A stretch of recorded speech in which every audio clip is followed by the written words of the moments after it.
Hello, this is Gigi. Dialing in for a surprise pop-up conversation with my beautiful friend and mentor, Bethany Joy. She is a divine being, honestly, a mighty who has been guiding women into the mighty mission of their full embodiment of their feminine power. And then here you are. I'm Hey. I'm just doing the mighty, job of like introducing you. I'm like, I already used the word like mighty, divine, beautiful. And I'm like, you know what? I don't need to do more. She just showed up. She can just do it Oh, herself. thank you. I'm happy to hop on and we can go deep together like we always do. Yes, I know. We're super aligned like that. And ever since we met since last year, I feel it's been definitely a mutually evolving, aligning journey. And I feel very sort of privileged right now to participate in this conversation with you. I know you are on a yet another very beautiful, in the very literal sense, mission right now. Um, and you wanted to talk We all about are, right? I mean, yes. gosh, the missions that we have as priestesses of the rose, as Magdalens, as you know, these wise women who are here to help midwife this new paradigm on the earth. I love, I love, I love meeting you and people like you because, and you've heard me describe this before. We each have our own individual soul missions, but then we have this common soul mission with other women and priestesses, around the world. And it's something I really appreciate specifically with Instagram that I found so much soul family here.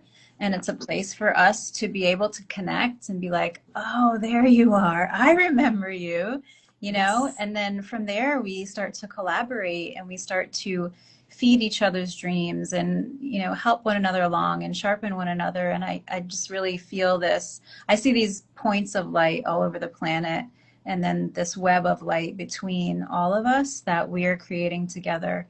So I'm so grateful for our Yes. community. And it's already, I feel, even within a year since, I've known you, I feel on its own, it felt like it's growing like at a fast, rapid pace. And then you're right, Instagram for me too. Like I found you through it, and I found basically, by just feeling what I've been feeling and tuning in and not fully knowing exactly in the logical sense what I'm tuning in and what I'm like Mhm. getting pieces and pieces, like bits and pieces, and I'm hearing words. I'm like Rose Lineage, like Mary Magdalene, beauty, tap into your joy, be seen, speak your voice. I'm like, these are all great messages. I love to hear them, but I don't actually know what that means. And then boom, like suddenly your message, like one of your posts, like just lands on my homepage. I'm like, whoa, this woman is speaking exactly what I've been like, hearing. And I feel that's essentially, I feel that's like kind of era we're in right now. Like we're tapping into our own unique frequency, which kind of also like reaches out and does the work of aligning. And I guess we're being like, we're privileged now with the accessibility of technology. We can do so Yeah. beyond continents, beyond time zones, beyond languages and ethnicities. It's such a beautiful. Mhm. Yeah. Yes. All right, so I know we're on time. I want to sort of keep it short and give you the opportunity to the main talking, as you are the, what you're doing, and you already carry the frequency very well. Do you want to quickly, you mentioned Rose Lineage, and you mentioned sort of like, what how you've been showing up. Do you want to quickly go over your personal, self in a bit, a mini journey story, and then yeah, Rose Lineage work, and then we then hop onto the Aphrodite. Yeah. Well, I think it's significant that we're doing this call the day before the Mary Magdalene Feast Day, which is this day that she is honored. And when that happens, when there's like a collective focus, you know, there are people all over the world that are going to be honoring her tomorrow. And so there really is this greater opening, I feel like, for receiving, you know, messages and activations and transmissions from this specific lineage. And the way that I see the goddesses or the ascended masters is that they are all aspects of source, aspects of the divine, aspects of God, goddess, and they carry like specific frequencies and qualities. And the reason that we're attracted to certain ones of them and not others is because this lifetime we are meant to carry those frequencies within, those energies within. So Mary Magdalene, for example, she is a woman whole unto herself. She is fully human, fully divine, you know, a true devotee of not only, you know, God, but goddess as well. We know that she studied as well in the temples in Egypt and the Isis temples. And she also has the template of truly being fierce, like the liberator, and the template of sacred union, you know, with Yeshua. So when we're attracted or drawn to a certain ascended master or a certain goddess, for me, that is a message that I'm called to embody those same qualities that this ascended master has. It's like we mentor with them, we sit at their feet, we learn, we receive. We're not worshiping them. They are alongside us, guiding us, helping us, imbuing us with their own gifts and abilities and qualities, because we're meant to walk that on the earth at this time. We're meant to, you know, again, be the embodiment of that, because they're the personification of certain aspects of the divine. And so that's the Rose lineage. Not everybody's going to be attracted to it. Not everybody's supposed to be. It's totally fine. There are many lineages that are perfect, and we all work together on the planet. But what I love about the Rose lineage is that there's so much sweetness in it. I mean, it has both sides, right? The rose having both the bloom and the thorns. And I think that really represents the human life of, we have all, again, like the joy and the beauty and the pleasure and all that. And then we also have the thorns. But as Magdalens, as alchemists, we alchemize those thorns into beauty. And we know that we can turn any situation in our life into gold, like hands down. So, but the part of it, which is like the Venus path, is the one that has really called me, I feel like, since I was a kid. You know, I was a ballet dancer. I was obsessed with dance. I was in that whole world for 20 years. And also just really, you know, drawn and attracted to beauty, all different kinds of beauty. And when we say the negative connotation, which is very real, the superficial beauty, when you can really tap into what the vibration and frequency of beauty is and what it does on the planet, it's one of the most transformational, protective, like enlightening, enlivening balm for the human spirit. Yeah, you said it quite well. Honestly, I think like a few things that just jumped out at me when you were saying, when you were talking about the rose lineages or the rose frequencies, first and foremost. Like one of the things I was taught about rose, you know, someone growing up in a country like Turkey, that's, you know, very kind of like, actually, like we grow roses, we have like roselands everywhere, and it's really inherent part of the Islamic practices, or the, I guess it's been embodied, let's say. And whenever you go to a prayer community, like women come together, they will offer each other rose water, you know, or rose delights.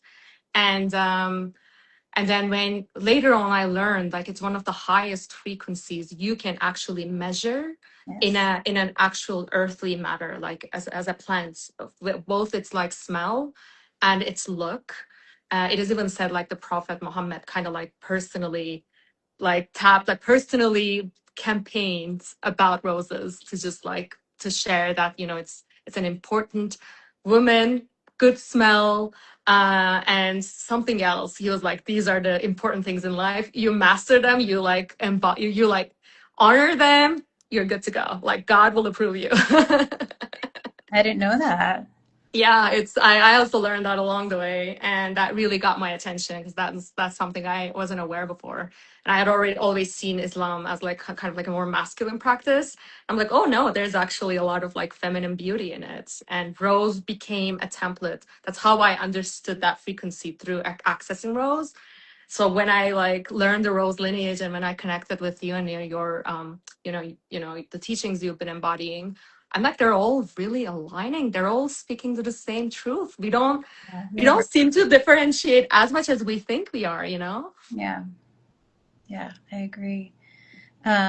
And there's something that I've read as well that I resonate with is that, you know, when the Rose lineage had to go underground during the past 2,000 years with the patriarchy and the suppression of all the mystics, and that much of it was hidden within the rose, like it was infused within the actual plant of the rose. Mm-hmm. And that's also why so many of us may have a natural draw to that particular flower or that particular symbol, that Yeah. particular emblem. Yeah, definitely. And the other thing I wanted to speak to kind of like nicely balance, because you also mentioned the word patriarchy, which is, I feel, quite relevant right now to what we're going through as, you know, Yeah, as the collective. Um, sure. One of the things I've found to be like, again, one of the things that pulled me towards this path was when I learned the the concepts of priestess and how they were actual, you know, political, religious, community leaders Yeah, at the time. We say prehistoric, but it's essentially pre Jesus, more or less. And Jesus himself, Yeshua himself, was actually one of the trainees of the priestesses, which Mary Magdalene was like assuming that mighty role for him. And one of the things that actually was carried over is how woman is the true channel between the divine and the earth. And there is a lot of practical wisdom that can be downloaded, that can be embodied, that can already like build the community naturally without effort and with beauty and with wisdom and with compassion. And you follow that path, you're good.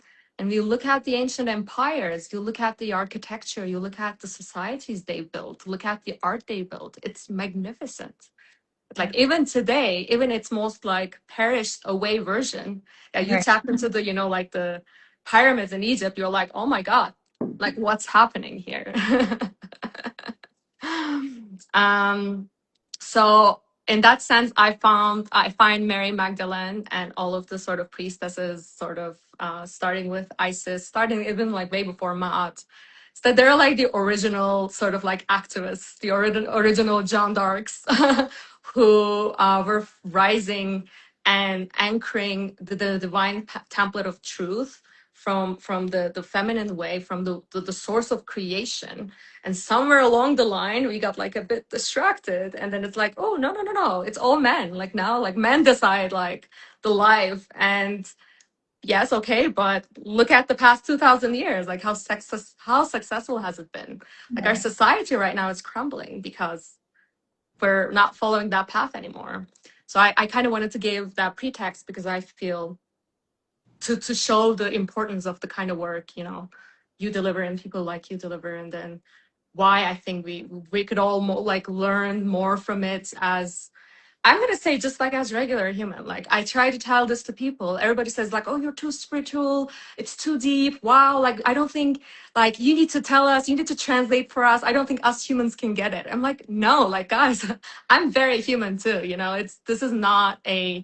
this is not more mystical than you. It needs to be. Just it's very human.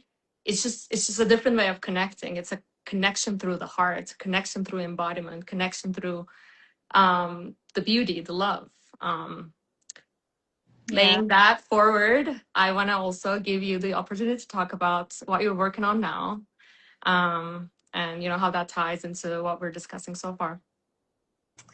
Yeah, those feminine qualities that you bring up, you know, the way that I see it, and I know you do too, it's like um, it our world really was very goddess centric for a very long time, and then we moved into the patriarchy. But we're in a new age, a new time now, where ideally it's sacred union, right? It's the beautiful double helix of the divine masculine and divine feminine coming together and Yeah. working together in harmony.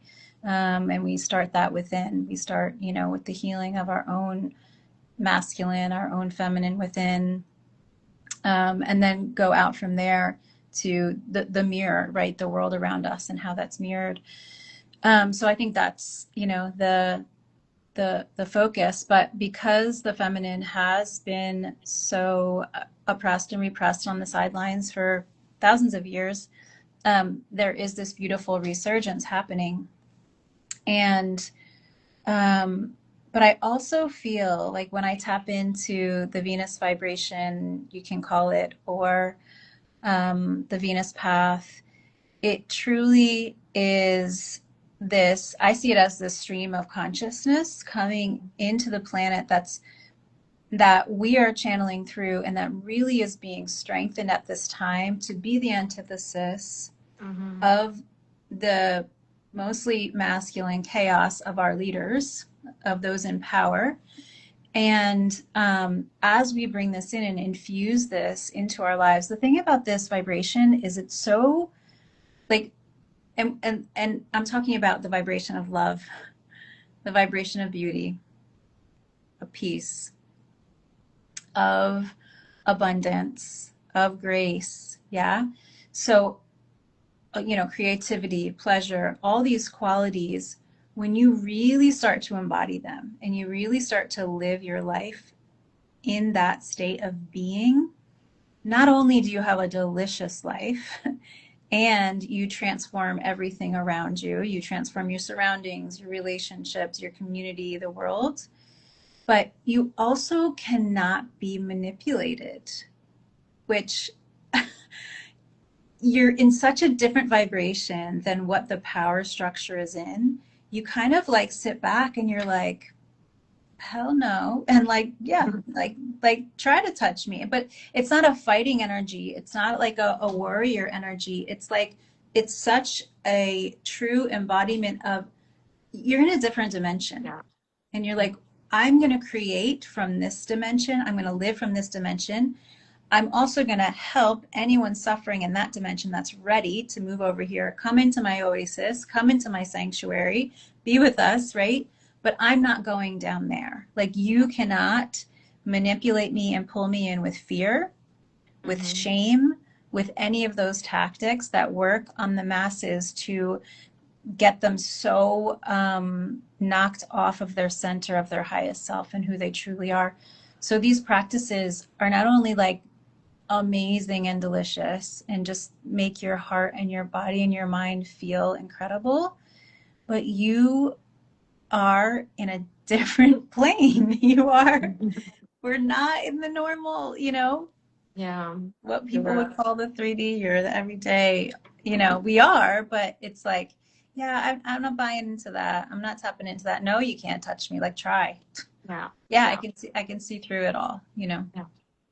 And one thing I've observed when I've personally started experiencing this frequency in a more conscious manner, and then realized, like, you know, that I'm doing the embodiment work, that I'm like honoring myself and I'm showing up in the world in that way. I also I actually like physically witness how that can really transform the field, especially if the place you're in is also, Yeah. what's the word, is also like open, is aligned, there is like room for movement, you know, the grid is rather more flexible, maybe you're in open nature Yeah. and stuff. Yeah. I've literally seen I don't know, sky changing colors instantly, like bumping into places, people, moments that are just so authentic and unique. I'm like, I walk the street every day. This was not here before. How is it here now? And then some of my most interesting like life experiences happened when I tapped into this frequency, the like most unique people that I know right now are like the ones who are like authentically living themselves, the ones who are like doing the work or aligned and want to show up, want to like love, share love and joy. That's how I've met them, by just completely like allowing myself in the embodiment. And from there on, it's not even effort. You all you have to do is just like exist and just vibe and let that like propel, you know. That's one of the things I really love about this frequency. It's not coming with force. It Yeah, is it's a not. force on its own, but it comes Yeah, from inside out. It's it's kind of like bending reality from there. yeah, and everything transforms around you. It shifts around you. Yeah. Yeah. I was Absolutely. doing this practice that I was taught to me by Akara Sophia, who you know. Yeah. I got back from Greece last year, and I'd had this really powerful experience with Aphrodite. Mm-hmm. I was co-leading a retreat to Greece, and we were going to Kythera, which is an island where it said, um, both there and Cyprus, there are legends that that's where Aphrodite, you know, came to life on the beach, in the sea foam. And so there's a really, really powerful presence of her. There's also a powerful, there's a lot of artifacts that it was also a Minoan colony there. And so when we went there, you know, me and Kirsten, the other co-leader, were like, we have to go to an Aphrodite temple. We have to find one. And we're asking the guide, and they're like, there's really isn't one. And we're like, there has to be one. And so he did research, and he said, listen, they said there's a place, it's like 2 hour hike, it's super hot, this is when the snakes are out, this is all that, and there's really nothing there, it's like 2 stones. And we're like, we don't care, like we want to go there, you know. And then as we got closer, they were like, the locals, they were, well, the guide was like, there's a place called Aphrodite's throne, and I think that's what you're looking for. And both of us kind of felt that in our spirit, and we're like, yes. So we go there and we ask around about this throne, and we were told about another place, and we saw it, we're like, that's not it. And so it's not as well known as we thought that you could just find it. So I think it was the second to last day there, we were with these taxi drivers who brought us to a lunch, and we asked them about Aphrodite's throne. They're like, and one of them was like, yeah, follow me. And so we start walking, and we walk through this area where there are these ancient Minoan caves, tombs, like thousands of years old, thousands upon thousands, which, wow, that wasn't part of our itinerary. We got to see that. And then we Wow. keep on walking, and they bring us to this overlook. So you're overlooking the Mediterranean. It's like, I don't know how high up, maybe 100 feet or something. And it's a little kind of like a cave thing dug out. And you walk in, and it's open to the Mediterranean. It's open on this side, but there's a ceiling to it. You know, you're in a mountain. There's a ceiling to it, but it's tiny. And there's this stone seat cut out. And we went to sit there. And when I sat down, my whole body was like it was, I just got it again. It was so powerful. Like I couldn't move my hands. It was just like locked in. Wow. And I remember sitting there and looking out across this beautiful turquoise cobalt, Mediterranean, looking way, way out. And Aphrodite is just like, pouring through me and saying, this is the queen frequency. This is the visionary frequency. You are the ones that hold the vision for the new earth and the golden age, the new paradigm. You have to hold it in your body. You have to become it. I'm receiving this whole thing, and I could have stayed there for hours, like I wanted to, but we had an itinerary. We were there for a while. We sang, and I asked the guide later, I was like, do most people do that? He's like, oh no, they just look at it and leave. Like, you guys like hung out there. Like, You yeah, smelled. that's my kind of group. Yeah. So it was really powerful. It was a small group of us. It was really powerful for all of us. And then she came back into my field a few months ago, really strongly. And this same message of being the visionary for the new earth, but not only like holding the vision that way, but holding it in your body, becoming it, embodying it. And I started this practice. Again, this is one that I learned from Akara, with the honey and the tongue and saying affirmations. And so I've been doing this on my own for maybe like 3 months. And the, I already thought I lived this way. Like I already thought, like I live pretty Venusian. I mean, it's definitely like one of my big qualities and values. But what has come through and having this consistent practice every day, and it's it can be a short practice of sitting down, placing the honey on my tongue, really channeling and becoming the vibration of abundance. I am abundance personified. Like I am abundance. I'm not looking for it outside of myself. Yeah. I'm not going to make it happen. There's not the force energy like what you talked about. It's really like I am it. I become it.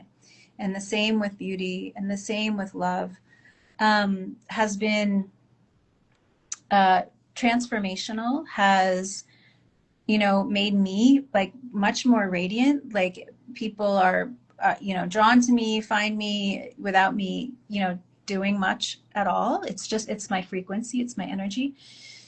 So I was hearing the message to share this with others. And so I've had a really busy summer, and I'm like, okay, there's space. I want to take 21 days and do this with other women and men, if they would like to, that are called to this path. So we start on Friday, which is a double Venus day, Friday the 24th.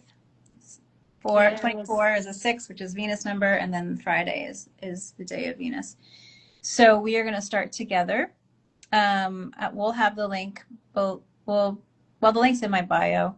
If people want to join, or they can DM or put, I can also share in the promo section and comment section, so people can talk. Yeah, because we really want everybody who feels this call, like, know that it's open and you're invited.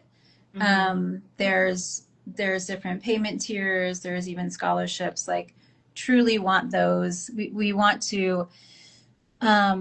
Basically, we're creating a field. We are in coherence with this vibration and with Aphrodite as our guide.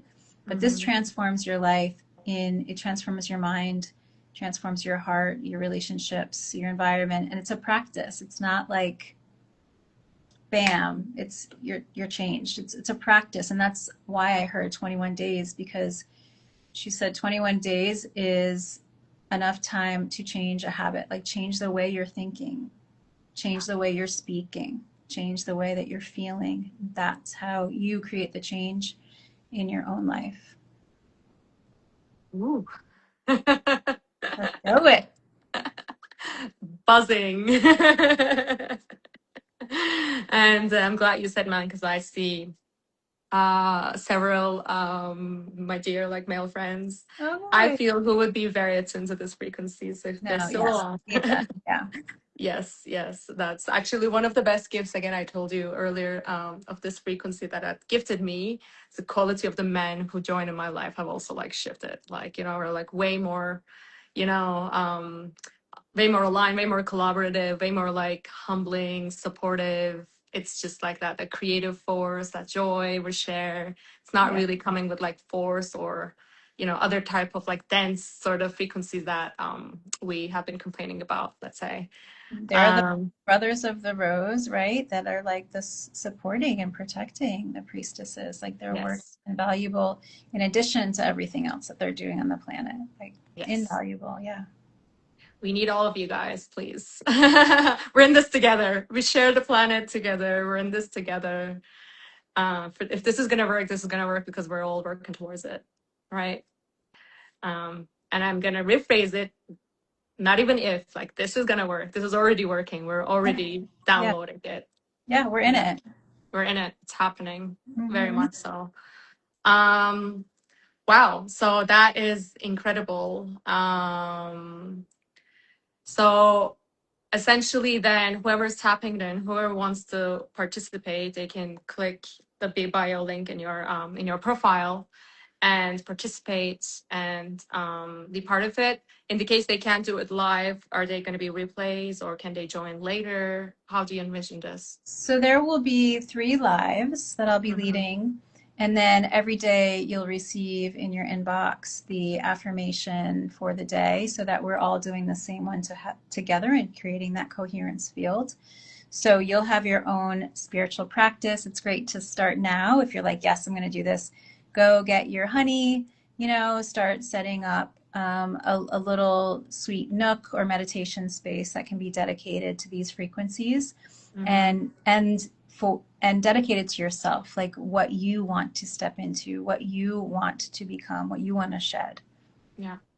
And then some of the symbols of Aphrodite, because it's always fun to have symbols of, the goddess or ascended master that you're mentoring with, are pearls for her, are shells, are swans, doves, the pink essence, pink roses. What else do you feel with her, Gigi? I mean, definitely pink. Pink definitely comes out. Pink and Yeah. pearl for me. Like, I even came here with like pink nail You're like, polishes. I felt immediately connected. Um, I definitely see sort of like flower bouquets, but especially, like the specifically elegant ones, like the shoot, what's the name? Like the lilac, yeah. yeah, Yeah. like The droopy kind of like pretty flowers. yes, yes, yes. Like it really, even like among the flowers, the very authentic looking ones that you couldn't easily get. I feel that's just like for me immediately whenever I see those flowers. And remember that flower shop I took you to in Yes. Oh Barcelona? my God. I Yes. was thinking about that. The That's like flower the, shop for in me, that's the, Barcelona. Yeah. exactly. It's like the embodiment of that frequency for me. It's just Yes. 100%. very elegant. Yeah, definitely. Seashells, big time. Yeah. The ocean, the sea, water. And I would say if people work with, they work with like essential oil smells. Um, I found, in addition to rose, I found Yasmin to be a very activating smell for this frequency. Immediately taps you into the abundance as well as that elegant beauty. It's very specific. Like you can't really translate. You just really have to smell it. Maybe like Magnolia. Mhm. Also vanilla. I found vanilla. Yes. She's connected with. Yeah. Yes, vanilla is a good one. It's very Mhm. elegant too, for sure, for sure. Amazing. Well, we're all very excited. I am, Yes, I know you're going to be part of it. And yes. yeah, ask us any questions. And I guess you and I will have some more of these conversations down the road, dive deeper into some other topics. Yes, let's do. Especially now we have another retreat coming up in Turkey, We do and in October. I'm I so know. excited. I'm so excited. Yes, yes. It's like I'm already like feeling, I told you earlier, like I'm feeling roomy now. I'm feeling it's a bit coming up again. I'm Yeah. seeing the land nonstop. Even the other, like yesterday, I was driving somewhere through like the suburbs of Denver. Suddenly, from like the above, the entire landscape looked as if I was in southern Turkey, and I Wow. had to like. I You had to had to literally like double stop check. for a minute. I was like, where am I? Gigi, come back to yourself. What's happening here? You know what happened to me yesterday? I picked my son up from camp and I'm driving up this road that I've driven a gazillion times, and I look over and I see Istanbul Cafe. And I was like, has Yes. that been here? Like, I never noticed that. So me and Kim, and I'm going to invite other people here in Nashville that are going to Turkey with us. We're going to have a little date there. Oh my God, yes. Oh, we're Called gonna like do some Istam stuff. Cafe or something like that. Istam Cafe. Yeah. Definitely, definitely. Yeah. That will be your like mini orientation to the Yeah. fields.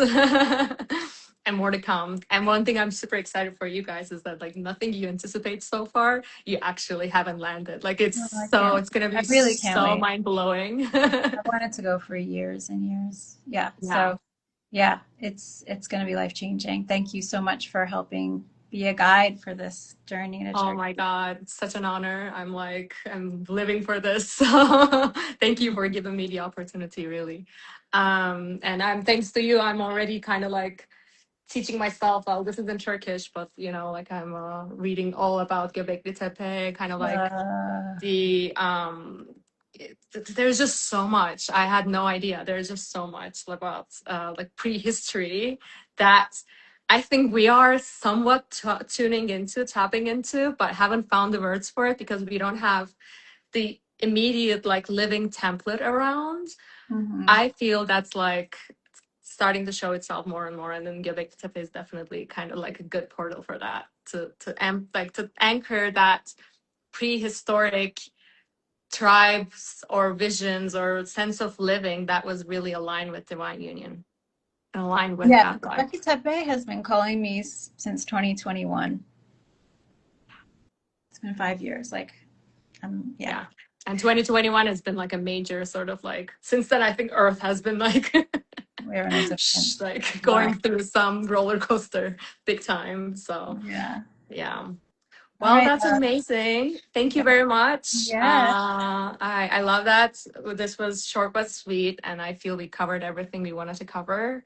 I look Yeah. forward to the future opportunities to do this again and dive into some of the topics, more about the practice, wisdom, talk about divine union, divine feminine, divine masculine. Let's do I it. feel, And I feel, happy yeah. Mary Magdalene Feast Day tomorrow. Yes, thank you. I look forward to our ceremony together and, kind of celebrate dear Mary, who's been a dear friend for a good time now and a good mentor, very, very powerful mentor. I'm very humbled by that. All right. Well, I'll kiss you very much. Have a great rest of your week. Okay. Bye, love. Bye bye.